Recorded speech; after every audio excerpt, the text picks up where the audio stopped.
Whoa, wait a minute, guys, wait a minute. Hold on, I'll be right back.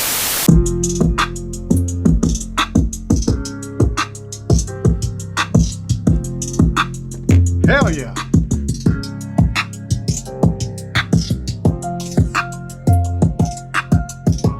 Get my Radio Raheem on. Man. Oh, guys, in a perfect world, I would sit here and just jam beats all day, but some of y'all would complain. And I ain't about that life. Oh man, I'm having too much fun with this new JBL Boombox 3. It is in the building in all of its glory. And I'll tell you what, I'm super excited today because I forget what your name is, bro. You know who you are. We've already communicated. He told me that JBL just dropped an update for this thing and it sounds much better. So in my first video, my initial impressions, I said, especially on this song, the song I just played for you, there was like some popping that I heard, maybe some static when the bass hit real hard. And I was thinking, man, is this thing defective? Am I gonna have to send it back and get a new one? Or, you know, is it an update kind of issue? Man, it was the update. It was like update 3 point something something. And they updated it. The speaker actually sounds better, you know, than it did before, but the popping and static is gone. So JBL, thank you so much for sending out such a quick update to fix my little problem. I was hoping it wasn't mechanical or maybe the speaker was, I don't know. Either way, that is resolved. So that is a null and void thing at this particular point. The speaker sounds fantastic. Sounds fantastic. All right, man. This video is going to be a comparison between the JBL Boombox 3 and the older JBL Boombox 2. But first, I gotta reintroduce myself. Man, welcome to New Stuff TV, the Untechnical Tech Channel. I'm your host, Antoine Mr. Boom Boom Richardson, because today we about to get it on, man. It's the Boombox 3 versus the Boombox 2. I don't know how long this video is going to be. Wilson, do you think we should just take our time with this thing, or do you think I should just kind of, you know, make it kind of, all right, got you. All right. Wilson has spoken. Let's do this. So Boombox 3 versus Boombox 2. This thing is still on. Okay. You just heard PartyCast. I'll give you another PartyCast demonstration later. It's sad because PartyCast works in two, is it PartyCast? Yeah. Is it? Yeah, I think no, Party Boost. Party Boost works in two different modes, stereo and just like they mirror each other. Unfortunately, even though they're the same speaker, quote unquote, same line of speaker, they cannot be paired in stereo because they are different speakers. And when I say different speakers, they look different, obviously, but they are internally different. Now, this is the non-technical tech channel, so you won't see me pulling up no charts and grids and stuff like that. I don't do that mess. But what I will tell you is, it is clear that JBL has rearranged the speaker lineup in here and actually added one. They have two dynamic range drivers, and they have two tweeters sitting on the top of them. And then they have a dedicated racetrack subwoofer right in the middle of there. They kept the passive radiators. They changed the logo on one side of it. But on the older version, the Boombox 2, if my memory serves me correct, it is simply two dynamic drivers with two tweeters, placed somewhere around here maybe. And then of course they have the two passive radiators here. There's no dedicated subwoofer. And I will tell you that makes a mound of difference. When I listen to these things, even in party boost mode, it sounds like all the wording, the lyrics and everything, the instruments and stuff like that, it's coming from one side. Like if you stand in front of them, and if you're standing in front of them right now and I played a song for you, which I will, it seems like, I don't know, it's not probably going to translate over the camera and the microphones and stuff like that, but in real life it translates to, it's all of the music, like the instruments and the drums and stuff, all the high, you know, pitch stuff, it's actually coming from whatever side this speaker is on, and this one is kind of subdued. So it makes a mound of difference. As far as bass, I don't think you're getting any more bass out of either one of them. than the other. The dedicated subwoofer, I do not think made a significant impact as far as the sound difference in bass, but as far as the mid-range and the high-pitched sounds like the treble and stuff like that, you definitely get more boost and clarity out of the Boombox 3. Man, I just jumped right into that whole sound thing. I usually save that for later. But yeah, so as far as sound goes, I guess I'll wrap that up real quick. As far as sound goes, no difference in bass as far as I'm concerned, as far as bass response and how much it puts out. But where you do get the significant difference and boost is the treble and mid-range and the separation of it. Man, it's like it's truly separated coming out of here. And it's clear as day, especially when you listen to them A and B style or simultaneously. But here's the thing, with both of these speakers, and I notice, a lot of YouTubers do this, man, and it's not a hit on anybody, but when we do these videos, we're sitting right in front of them, right? Like, we're sitting right in front of them and we're just like, yeah, man, that jams. You know what I'm saying?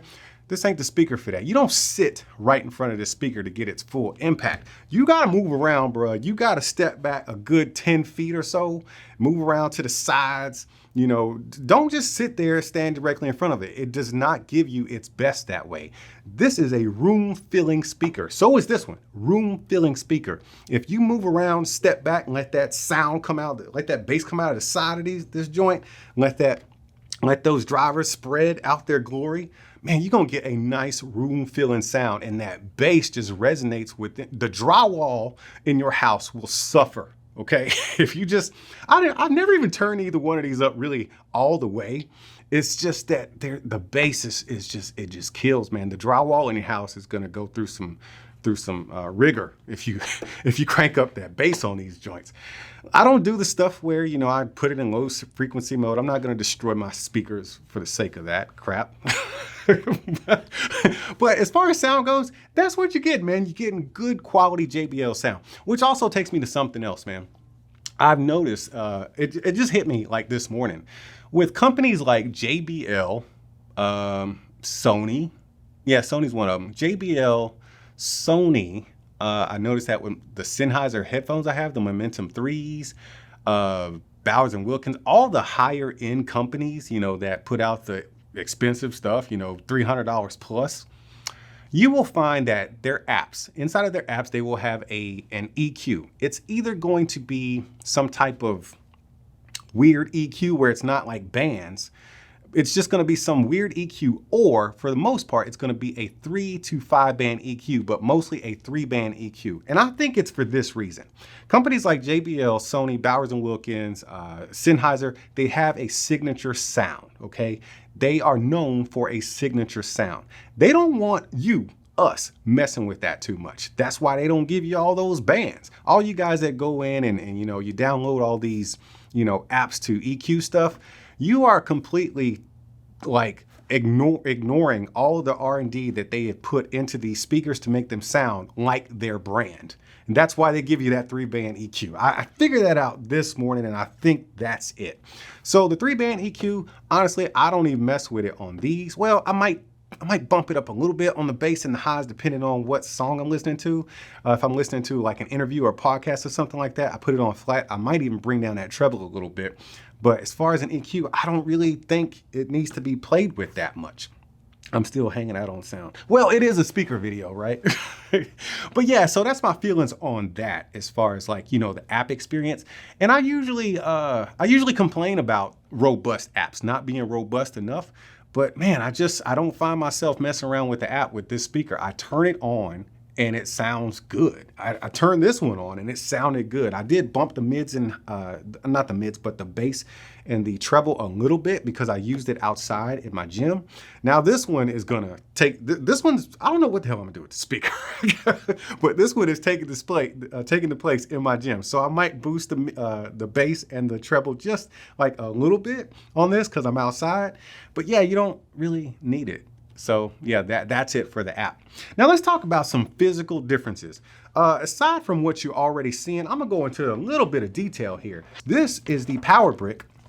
This is the cord and power brick from the JBL Boombox 2. This has that DC input right there. It's got this big brick, and who wants to carry that around, right? But that's how you gotta charge that JBL Boombox 2. This is exciting, man. This is all you need for the Boombox 3. I'll show you right now. It's just this one cable. That's all it came with. I'll show you. Hold on, man. So look here, bro. Look here. You got, let me get this open. That speaker booty.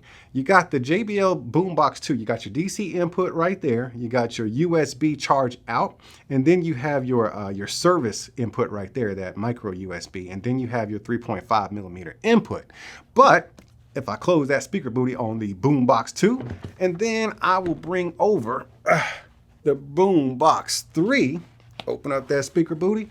We're missing some stuff, man. We're missing some stuff. They have scaled it down a little bit, and that's all you have is that input right there, that AC input for your charging input. Then, of course, they've combined the service input and the charge output right there in that standard USB-A, and then we have the 3.5 millimeter input that still remains, just in case you want to listen to this thing wired, so you got that I was gonna say lawless audio. It is kind of lawless. You know what I'm saying? It's lawless bass.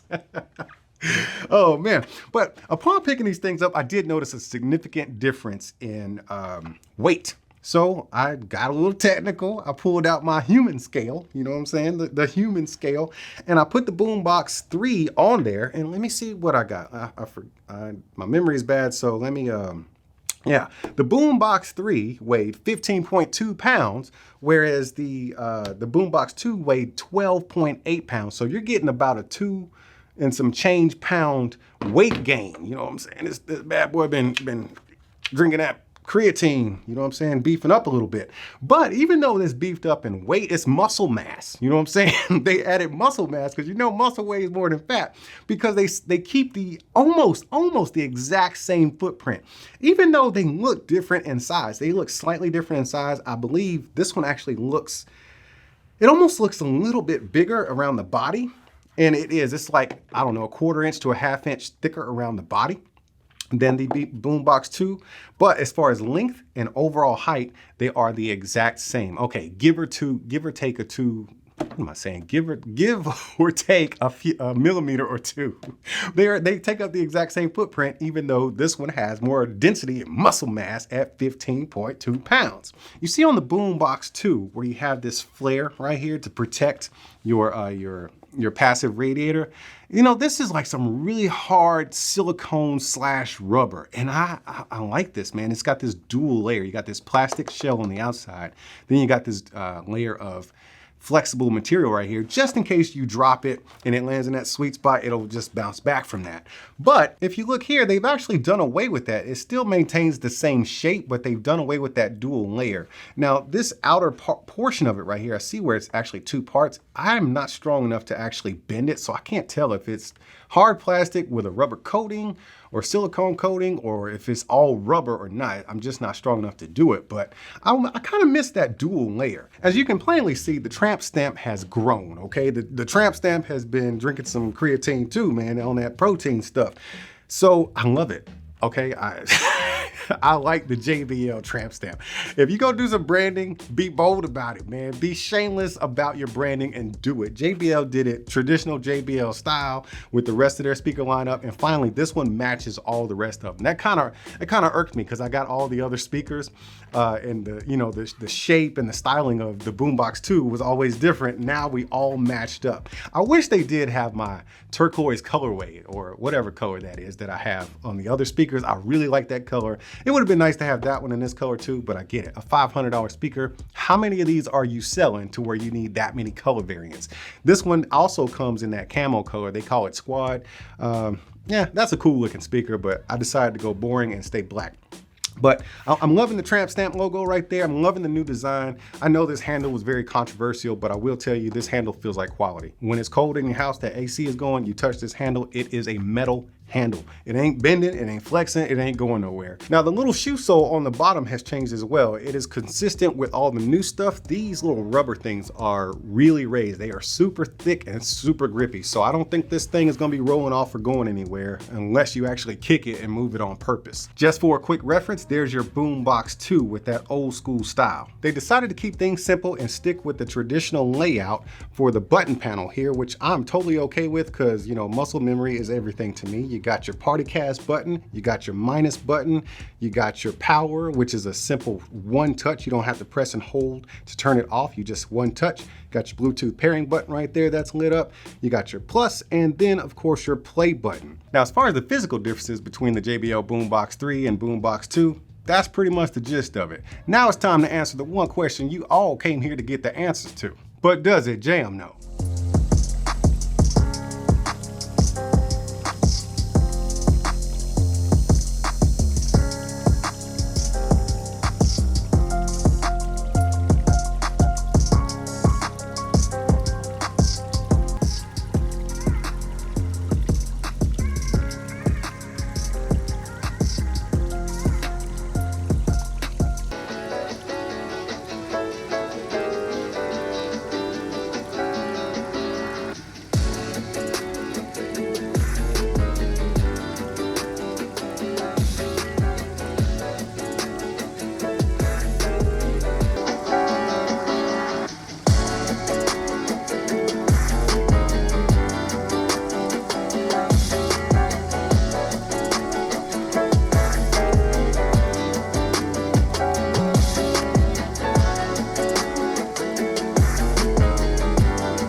All right, guys, there you have it. It's starting to get a little hot out here. That is my comparison of the JBL Boombox 2 versus the Boombox 3, or the other way around. Let me tell you something, man. Testing out speakers is super fun, but the bottom line is you just need to get one and enjoy your investment in your music, man. Don't be sitting in front of it, 2 feet away from it, picking it apart, looking at graphs and shit and doing all kinds of stuff that's really just unnecessary, man. Enjoy your music, bruh. Look, I'm not an expert in this kind of stuff, but what I do know is if it jams, turn it up.